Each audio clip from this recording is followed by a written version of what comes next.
47 से लेकर हिंदू महासभा राम जन्मभूमि का मुकदमा लड़ रहा था। यही लाल कृष्ण आडवाणी सहित भारतीय जनता पार्टी और आरएसएस के प्रमुख नेताओं ने हमारे नेताओं से संपर्क किया और उन्होंने कहा कि भाई साहब, आप लोग इस तरीके से मुकदमे लड़ते रहेंगे, अगर आप कहें तो इसका हम राजनीतिकरण कर दें।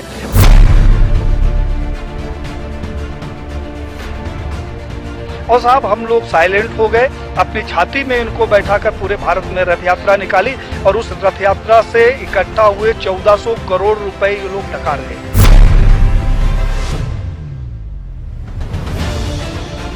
और साहब, अशोक सिंघल जी एक स्वस्थ व्यक्ति जिसके साथ हमने 2 दिन बिताया, वो दिल्ली जाता है और अचानक उसकी मौत हो जाती है।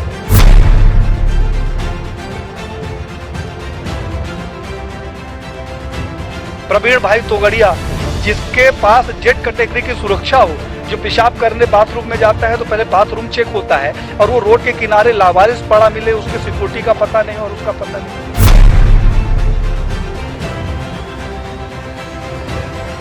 47 से लेकर हिंदू महासभा राम जन्मभूमि का मुकदमा लड़ रहा था। यही लाल कृष्ण आडवाणी सहित भारतीय जनता पार्टी और आरएसएस के प्रमुख नेताओं ने हमारे नेताओं से संपर्क किया और उन्होंने कहा कि भाई साहब, आप लोग इस तरीके से मुकदमे लड़ते रहेंगे, अगर आप कहें तो इसका हम राजनीतिकरण कर दें और अपनी सरकार बन जाएगी तो राम जन्मभूमि का मुकदमा ठीक ठाक हो जाएगा।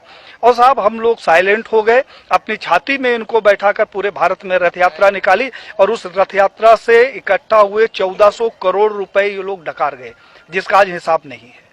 तो 1400 करोड़ रुपया ये खा गए।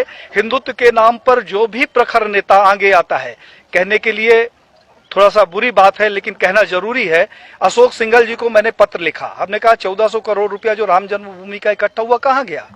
अशोक सिंघल जी से हमारा बड़ा आत्मिक लगाव था। उन्होंने उसका जवाब दिया और मुझे फोन किया कि पांडे साहब, मैं अयोध्या जा रहा हूं, आप आ जाओ, आपसे कुछ बात करना है। मैं जब अयोध्या गया तो एक गले में वो पीला टॉवल रखते थे, उन्होंने जो शिला रखी हुई थी उसकी धूल झाड़नी शुरू कर दी। हमने कहा कि ये क्या कर रहे हो। बोला, पांडे जी, मेरा अंतिम सपना है कि किसी तरीके से मेरे जिंदा रहते ही ये मंदिर का निर्माण हो जाए। साहब, उन्होंने हमारी उनकी काफी गंभीर चर्चा हुई। उन्होंने कहा, पांडे जी, अभी नहीं तो कभी नहीं। तो हमने कहा, क्या करोगे, आप लड़ तो सकते नहीं। बोले कि अब मोदी है और लड़ूंगा भी और विरोध भी करूंगा। और साहब, अशोक सिंघल जी एक स्वस्थ व्यक्ति जिसके साथ हमने 2 दिन बिताया, वो दिल्ली जाता है और अचानक उसकी मौत हो जाती है। प्रवीण भाई तोगड़िया, जिसके पास जेड कैटेगरी की सुरक्षा हो, जो पेशाब करने बाथरूम में जाता है तो पहले बाथरूम चेक होता है और वो रोड के किनारे लावारिस पड़ा मिले, उसके सिक्योरिटी का पता नहीं और उसका पता नहीं।